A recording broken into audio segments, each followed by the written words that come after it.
This is the Stock Market Daily News podcast for March 29th, 2026.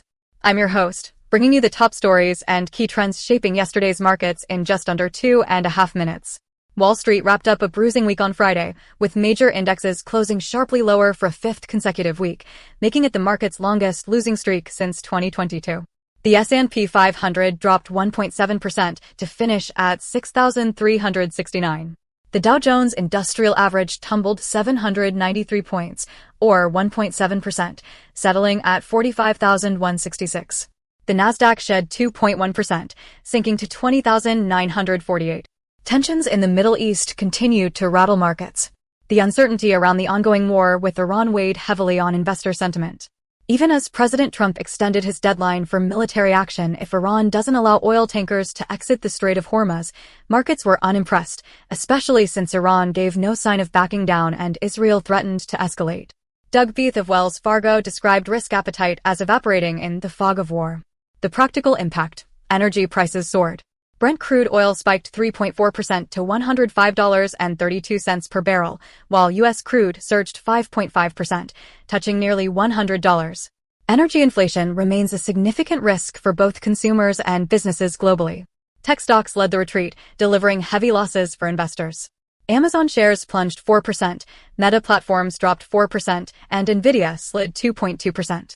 Consumer discretionary names also took a beating. Norwegian Cruise Line lost almost 7%, Starbucks dropped nearly 5%, and Chipotle fell over 4%.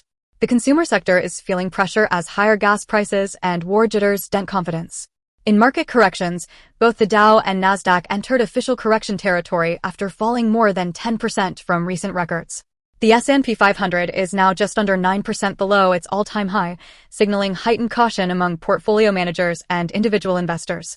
Turning to the bond market, the 10-year Treasury yield ended at 4.43%, up sharply from just under 4% before the conflict began. Higher yields ripple across the economy, raising costs for mortgages, business loans, and other borrowing, slowing the pace of growth just as markets deal with geopolitical shocks. One notable fund in the spotlight, the J.P. Morgan Dividend Leaders ETF, ticker JDIV, was flagged as riskier than the typical dividend growth product. Despite an 11% gain over the past year, JDIV's low asset base, just under $10 million, and inconsistent payouts, with the most recent distribution down 37% from last June, have raised investor concerns. With a 1.59% yield and an expense ratio of almost 0.5%, investors are cautioned to watch asset growth or risk closure and forced liquidation. Recapping the key closing numbers, the S&P 500 finished at 6,369, down 1.7%. The Dow closed at 45,166, shedding almost 800 points, and the Nasdaq fell to just under 21,000. The main themes: geopolitical tension is fanning volatility, energy prices are surging, and market corrections are in play.